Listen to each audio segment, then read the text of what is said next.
नमस्कार दोस्तों मौर्य राजवंश प्राचीन भारत का एक शक्तिशाली एवं महान राजवंश था।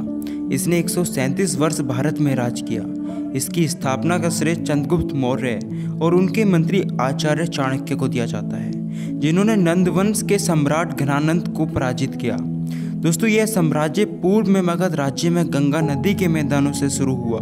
इसकी राजधानी पाटलिपुत्र थी, जो कि वर्तमान में पटना के नाम से जानी जाती है। दोस्तों मौर्य साम्राज्य 52 लाख वर्ग किलोमीटर तक फैला था। 325 ईसा पूर्व में उत्तर पश्चिमी भारत, जो कि आज के पाकिस्तान का लगभग संपूर्ण इलाका है, सिकंदर के क्षत्रपों का शासन था। जब सिकंदर पंजाब पर चढ़ाई कर रहा था तो एक ब्राह्मण जिनका नाम चाणक्य था, उन्हें कौटिल्य के नाम से भी जाना जाता है और उनका वास्तविक नाम विष्णुगुप्त भी है। चाणक्य मगध को साम्राज्य विस्तार के लिए प्रोत्साहित करने आए। उस समय मगध अच्छा खासा शक्तिशाली राज्य था तथा उसके पड़ोसी राज्यों की आंखों का कांटा भी था, पर तत्कालीन मगध के सम्राट धनानंद ने उसको ठुकरा दिया। उन्होंने आचार्य चाणक्य का बहुत अपमान किया। धनानंद ने चाणक्य जी से कहा, तुम एक पंडित हो और अपनी चोटी का ही ध्यान रखो। युद्ध करना राजा का काम है, तुम पंडित हो, सिर्फ पंडिताई करो। तभी से चाणक्य ने प्रतिज्ञा लिया कि धनानंद को सबक सिखा के ही रहेंगे। दोस्तों इसके बाद भारत भर में जासूसों अर्थात गुप्तचरों का एक जाल सा बिछा दिया गया, जिससे राजा के खिलाफ गद्दारी इत्यादि गुप्त सूचना एकत्रित करने में भी सहायता की जाती थी। दोस्तों ये भारत में शायद अभूतपूर्व था, क्योंकि उस वक्त इतने गुप्तचर थे जिसकी कोई सीमा ही नहीं थी। एक बार ऐसा हो जाने के बाद उसने चंद्रगुप्त को यूनानी क्षत्रपों को मार भगाने के लिए तैयार किया। इस कार्य में उसे गुप्तचरों के विस्तृत जाल से मदद मिली। मगध के आक्रमण में चाणक्य ने मगध में गृह युद्ध को उकसाया।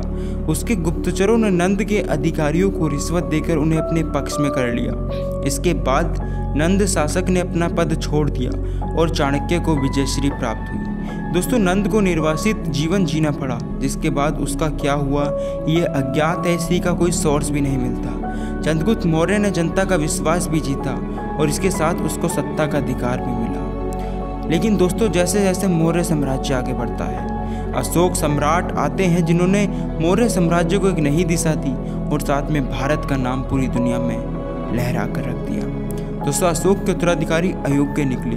इस वंश का अंतिम राजा बृहद्रथ मौर्य था।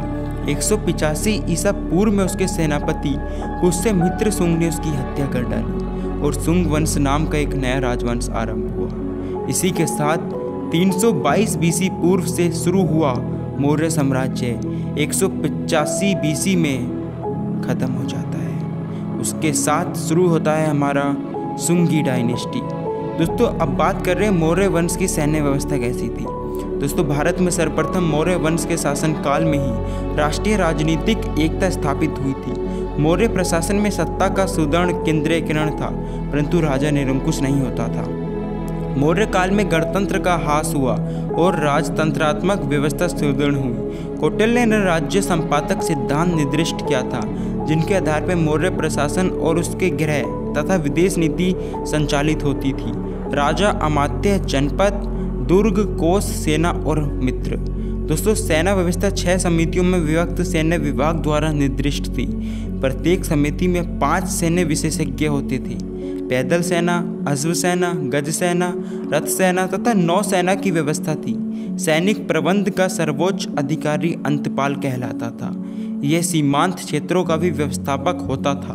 मेगास्थनीज के अनुसार चंद्रगुप्त मौर्य की 6 लाख पैदल सेना, 50,000 अश्वारोही, 9,000 हाथी तथा 800 रथों से सुसज्जित अजेय सैनिक थे।